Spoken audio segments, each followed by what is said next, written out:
नमस्कार, हमारे खास बुलेटिन में आपका स्वागत है। मैं हूं आपके साथ अनुपम। मैं आपको बताऊंगा आजम खान के करीबी आले हसन के बारे में, जिसे रामपुर की पुलिस ने दिल्ली से गिरफ्तार किया है। नमस्कार, आपके साथ मैं हूं नलिनी पांडे और मैं आपको बताऊंगी दिल्ली में जारी पहलवानों के प्रदर्शन पर बृजभूषण शरण सिंह ने क्या कह दिया है। साथ ही आपको हम बताएंगे कि कैसे चारधाम यात्रा ने पकड़ी है रफ्तार। तो चलिए बुलेटिन की शुरुआत करते हैं।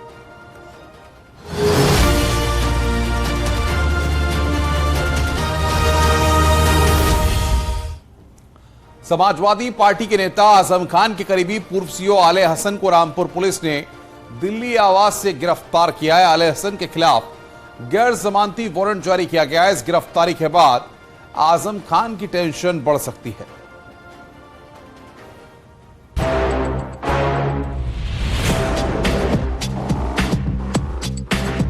रामपुर में दरोगा से लेकर सीओ तक का पद संभाल चुके आजम खान के करीबी आले हसन को रामपुर पुलिस ने दिल्ली से गिरफ्तार किया है। आजम खान के साथ आले हसन पर भी कई मुकदमे दर्ज हैं। सभी मुकदमे अभी कोर्ट में विचाराधीन हैं। पुलिस के मुताबिक आले हसन के खिलाफ कोर्ट ने गैर जमानती वारंट जारी किया था, जिसके बाद उन्हें दिल्ली के शाहीन बाग से गिरफ्तार किया गया है। पूर्व सीओ आले हसन पर किसानों की जमीन कब्जाने को लेकर के, शत्रु संपत्ति को लेकर के कई मामले उन पर चल रहे थे। कोर्ट के बार बार बुलाने पर भी जब आले हसन कोर्ट में पेश नहीं हुए तो कोर्ट ने आले हसन के खिलाफ एनबीडब्ल्यू वारंट जारी किया, जिसके बाद थाना अजीम नगर पुलिस ने पूर्व सीओ आले हसन को दिल्ली के शाहीन बाग से गिरफ्तार कर लिया। पुलिस ने पूर्व सीओ आले हसन को कोर्ट में पेश किया, जहां से उनको आज जेल भेज दिया गया। अखिलेश सरकार के दौरान आले हसन रामपुर के कई थानों के प्रभारी रह चुके हैं। सिविल लाइंस कोतवाली में इंस्पेक्टर भी रहे। प्रमोशन के बाद आले हसन सीओ सिटी बना दिए गए। जब रिटायर हुए तो आजम खान की जौहर यूनिवर्सिटी की सुरक्षा की जिम्मेदारी संभालने लगे। आजम खान ने आले हसन को जौहर यूनिवर्सिटी का मुख्य सुरक्षा अधिकारी बना दिया, लेकिन अब आले हसन पुलिस की गिरफ्त में है। माना जा रहा है कि आले हसन की गिरफ्तारी के बाद जौहर यूनिवर्सिटी मामले में आजम की टेंशन बढ़ सकती है। Bureau report, news 18। और चलिए खबरों में आगे बढ़ते हैं। मुरादाबाद में तेज रफ्तार कैंटर और टाटा मैजिक की जबरदस्त टक्कर हो गई, जिसमें 7 लोगों की दर्दनाक मौत हो गई। 7 लोग जहां मरे हैं इस हादसे में, वहीं 14 लोगों की हालत काफी गंभीर हुई है। जानकारी के मुताबिक कैंटर मुरादाबाद से उत्तराखंड की ओर जा रहा था और टाटा मैजिक काशीपुर से मुरादाबाद की ओर आ रहा था, और इसी दौरान काशीपुर करणपुर रोड पर दोनों की आमने सामने टक्कर हो गई। हादसे के बाद टाटा मैजिक गड्ढे में पलट गया। मौके पर पहुंचे पुलिस ने लोगों का रेस्क्यू किया है।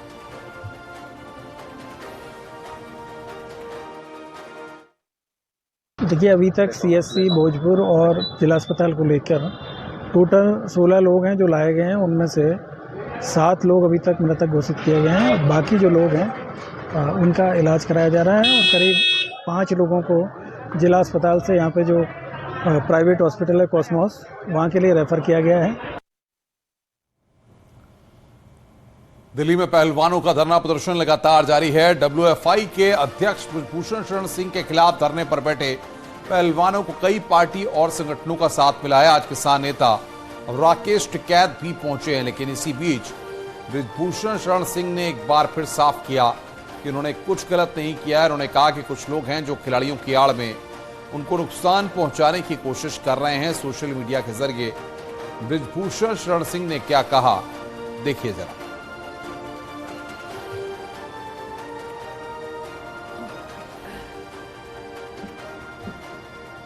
हिंदुस्तान को उदाहरण देता था, देखो ये बूढ़ी मां आई है, ये अपनी नाती को साथ लेकर के आई है, अपने बेटे को साथ लेकर के आई है।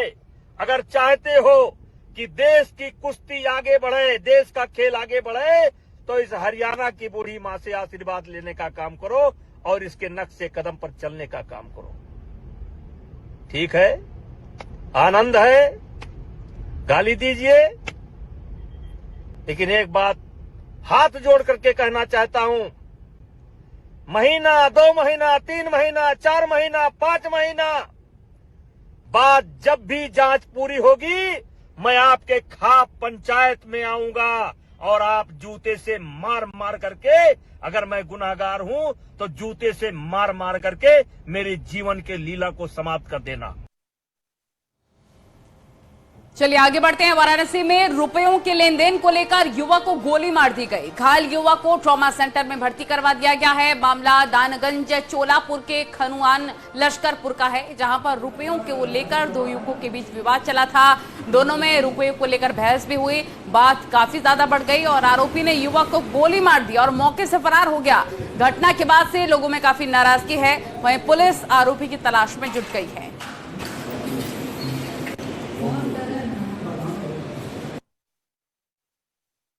3 दिन से गायब थे। हम फोन लगा रहे थे, बंद बता रहा था। उसके बाद आए और राम सिंह यादव के मोबाइल से फोन किया हमारे पास, बोल के आप अपना पैसा ले जाओ। सुबह जब गए तो वहाँ पे गोली मार दी डायरेक्ट। किसके द्वारा गोली मारी गई? वीरेंद्र यादव लश्करपुर, सनदार लाल बहादुर उर्फ लल्लू यादव। कहाँ के रहने वाले? लश्करपुर निवासी। आप कहाँ के? खनवान के।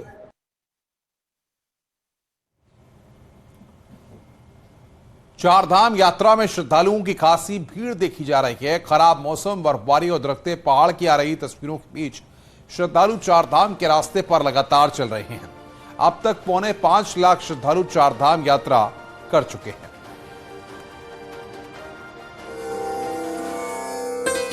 चारधाम यात्रा को लेकर इस बार खासा उत्साह देखा जा रहा है।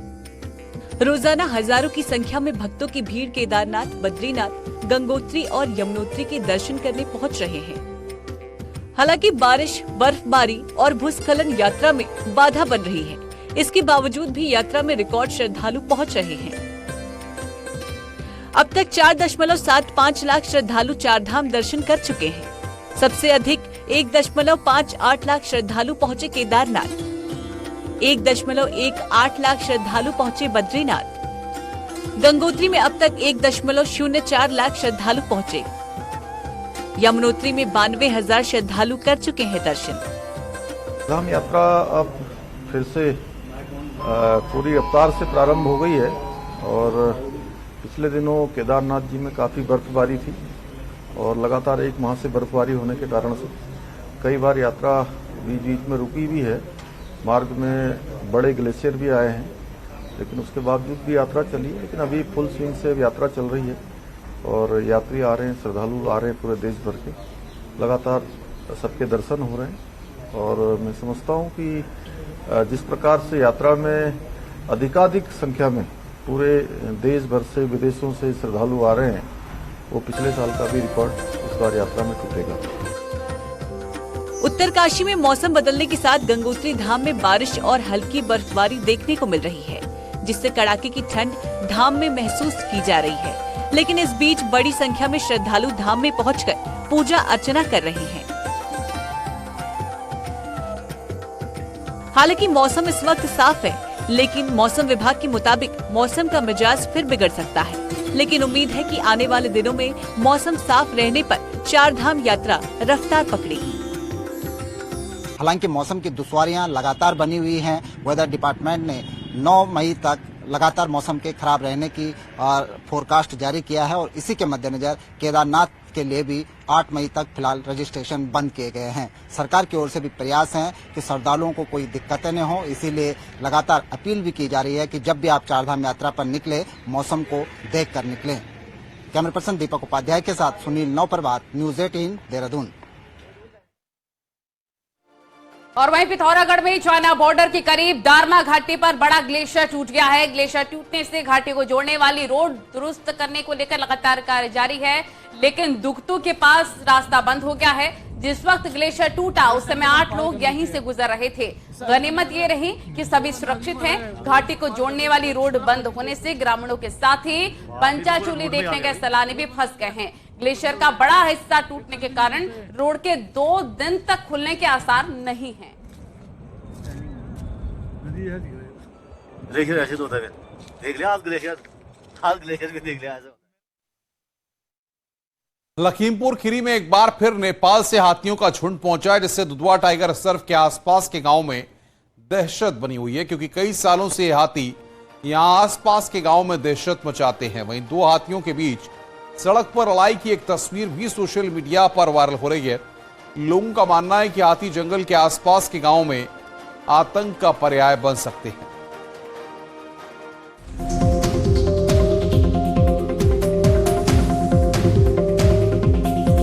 दो जंगली हाथियों की लड़ाई का एक वीडियो सोशल मीडिया पर वायरल हो रहा है।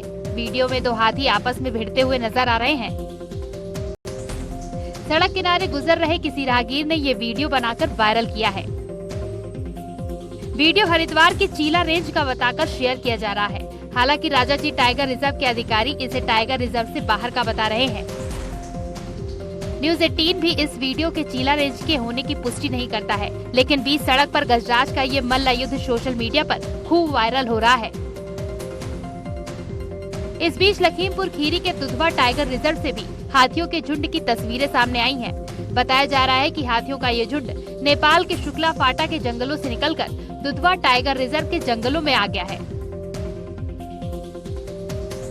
इस झुंड के साथ 5 टस्कर हाथी और 7 हाथी के छोटे बच्चे भी देखे गए हैं। इस समय इन हाथियों के झुंड की मौजूदगी दुधवा टाइगर रिजर्व के सोनारीपुर के जंगलों में देखी गई है।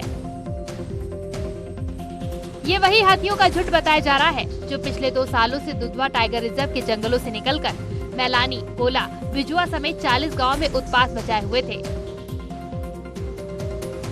इन हाथियों ने सैकड़ों एकड़ किसानों की फसल को तहस नहस कर दिया था। 6 लोगों को मौत के घाट उतार दिया था, वहीं दर्जनों लोगों को गंभीर रूप से घायल कर दिया था। हाथियों की वापसी से एक बार फिर इलाके के लोगों में दहशत का माहौल देखा जा रहा है।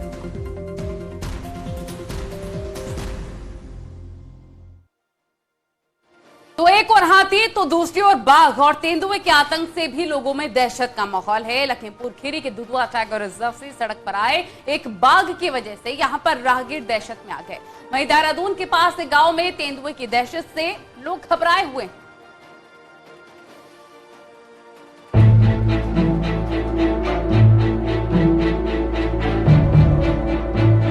लखीमपुर खीरी के दुधवा टाइगर रिजर्व से एक बाघ जंगल से शहर की ओर निकल पड़ा। जैसे ही सड़क के पास बाघ आया, लोगों में दहशत का माहौल हो गया। बाघ पलिया कोतवाली के बसीनगर पुलिस चौकी के पास पहुंच गया था, जहां सड़क के किनारे लगी नरकूल में 1 घंटे तक बाघ बैठा रहा। सड़क से गुजरने वाले राहगीरों ने बाघ का वीडियो अपने मोबाइल में बनाया और सोशल मीडिया पर वायरल कर दिया। बाघ की मौजूदगी से वहां गुजरने वाले राहगीरों में दहशत का माहौल बन गया। हालांकि बाघ से किसी को कोई नुकसान नहीं पहुंचा, लेकिन कुछ देर के लिए रास्ते मानो बंद हो गए। ये तस्वीर देहरादून से सटे सहसपुर के शंकरपुर महमूद नगर गाँव की बताई जा रही है, जहां जंगल से आदमखोर गांव की ओर आ चुका है और शिकार की तलाश में गलियों में मंडरा रहा है, जिससे लोगों में दहशत का माहौल है। बताया जा रहा है कि इसी आदमखोर तेंदुए ने बीते शनिवार को गांव के एक 4 साल के बच्चे को अपना शिकार बनाया था। इसी बीच एक बार फिर गांव में इस तेंदुए को देखा गया। घटना के बाद गांव में दहशत का माहौल लगातार बना हुआ है। शनिवार को देहरादून से लगे सहसपुर के शंकरपुर महमूद नगर गांव में बाघ एक 4 साल के बच्चे को उठाकर ले गया। घटना के बाद गांव में दहशत का माहौल है। सहसपुर का यही वो लेपर्ड है जिसकी दहशत बनी हुई है। Bureau report, news 18।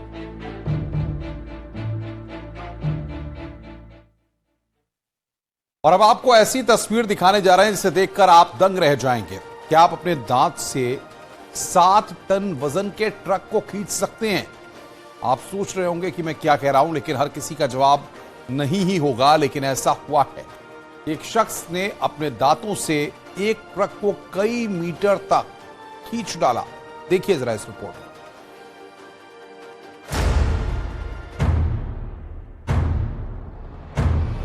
आपने बाहुबली तो बहुत देखे होंगे, लेकिन ऐसा महाबली शायद ही देखा हो।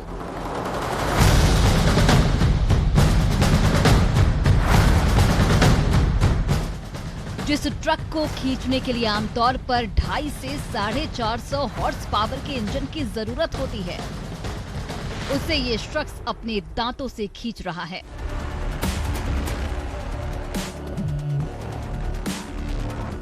और जब ट्रक खींच लिया तो फिर दूसरी गाड़ियों की क्या औकात।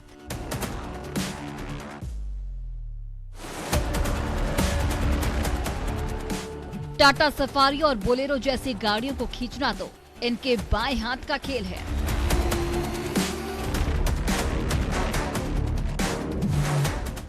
सिवान जिले के महाराजगंज के रहने वाले अंगद जी महाराज के दांत आम दांत नहीं बल्कि फौलाद हैं।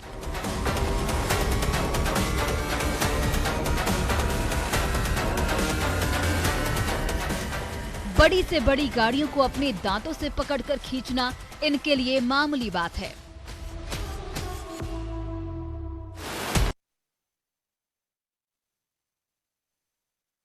खबरों का सिलसिला लगातार जारी है। वक्त बहुत ही छोटे से ब्रेक का। जल्द हाजिर होते हैं।